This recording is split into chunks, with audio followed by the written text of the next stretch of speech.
Selamat datang di Rizky Bali Channel. Kali ini kita akan berbagi pengetahuan tentang 9 jenis roh dalam tubuh manusia. Menurut ilmu batin yang disampaikan turun-temurun kepada diri keturunan manusia, terdapat 9 jenis roh.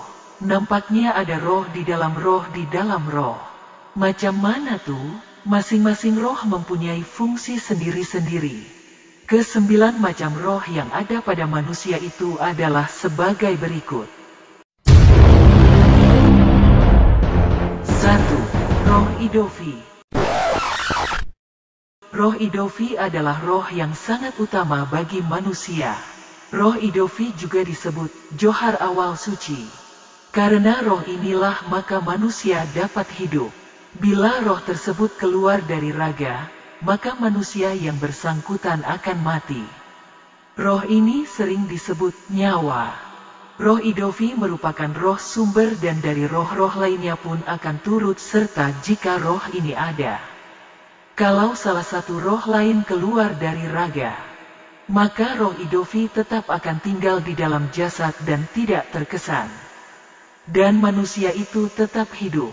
Bagi mereka yang sudah sampai pada irodat Allah atau kebatinan tinggi, tentu akan mampu menjumpai dan melihat roh ini dengan penglihatannya.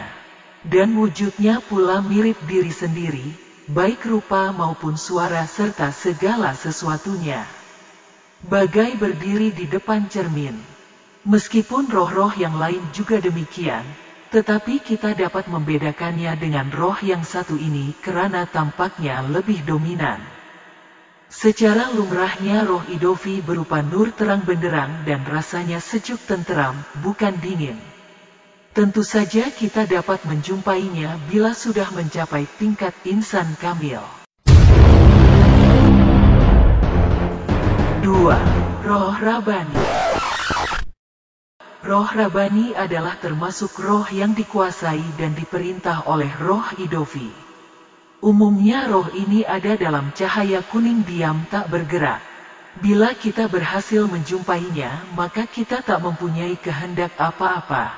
Hati pun terasa tenteram, tubuh tak merasakan apa-apa.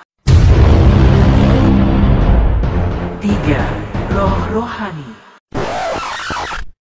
Roh rohani termasuk juga dikuasai oleh roh Idofi.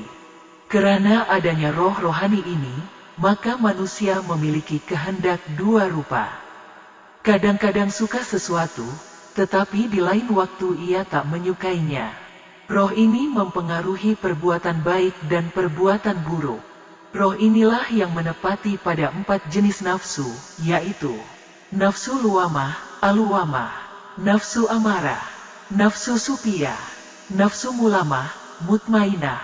Kalau manusia ditinggalkan oleh roh rohani ini, maka manusia itu tidak mempunyai nafsu lagi, sebab semua nafsu manusia itu roh rohani yang mengendalikannya.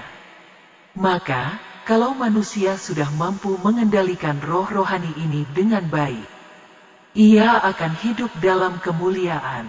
Roh rohani ini sifatnya selalu mengikuti penglihatan yang melihat. Di mana pandangan kita ditempatkan atau ditujukan, disitulah roh rohani tertumpu. Sebelum kita dapat menjumpainya, terlebih dulu kita akan melihat bermacam-macam cahaya bagai kunang-kunang. Setelah cahaya-cahaya ini menghilang, barulah muncul roh rohani itu. 4. Roh Nurani. Roh Nurani ini di bawah pengaruh roh-roh lain termasuk roh Idofi. Roh Nurani ini mempunyai pembawa sifat terang. Karena adanya roh ini, ia menjadikan manusia yang bersangkutan jadi terang hatinya. Kalau roh Nurani meninggalkan tubuh, maka orang tersebut hatinya menjadi gelap dan pikirannya berkecamuk. Roh Nurani ini hanya menguasai nafsu mutmainah saja. Maka bila manusia ditunggui roh Nurani, maka nafsu mutmainahnya akan menonjol dan kadangkala mengalahkan nafsu-nafsu lainnya. Hati orang itu jadi tenteram, perilakunya pun baik dan terpuji. Air mukanya bercahaya, tidak banyak bicara.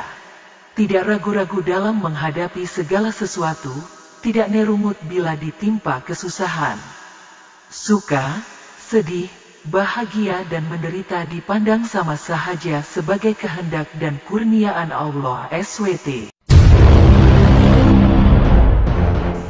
5. Roh Kudus. Roh Kudus adalah yang ini di bawah kekuasaan Roh Idofi sepenuhnya. Roh ini mempengaruhi orang yang bersangkutan mahu memberi pertolongan kepada sesama manusia.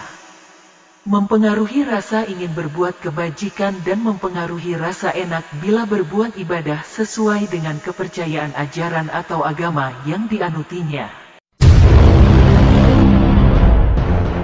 6. Roh Rahmani. Roh Rahmani ini dalam kebanyakan waktu di bawah kekuasaan Roh Idofi dan kadangkala boleh dipengaruhi roh yang lain. Roh ini juga disebut roh pemurah. Ini karena ia diambil dari kata Rahman, sifat Allah SWT yang artinya Maha Pemurah. Roh ini mempengaruhi manusia bersifat sosial serta suka memberi dan berkongsi. 7. Roh Jasmani. Roh Jasmani adalah roh yang di bawah kekuasaan Roh Idofi sepenuhnya. Roh ini menguasai dan mengawal seluruh darah dan urat saraf manusia. Dengan adanya roh jasmani ini, maka manusia dapat merasakan adanya rasa sakit, lesu, lelah, segar dan lain-lainnya. Bila roh ini keluar dari tubuh, maka walau tubuh ditusuk dengan jarum pun tubuh masih tidak terasa sakit. Kalau kita berhasil menjumpainya, maka wujudnya akan sama dengan kita. Cahayanya berwarna merah. Roh jasmani ini menguasai nafsu amarah dan nafsu hewani. Nafsu hewani ini memiliki sifat dan kegemaran seperti binatang, animal insting, misalnya, gemar bermalas-malasan, suka bersetubuh, mahu menang sendiri, sukakan harta, kuasa pangkat, harta dan lain-lain seumpamanya. 8. Roh Nabati.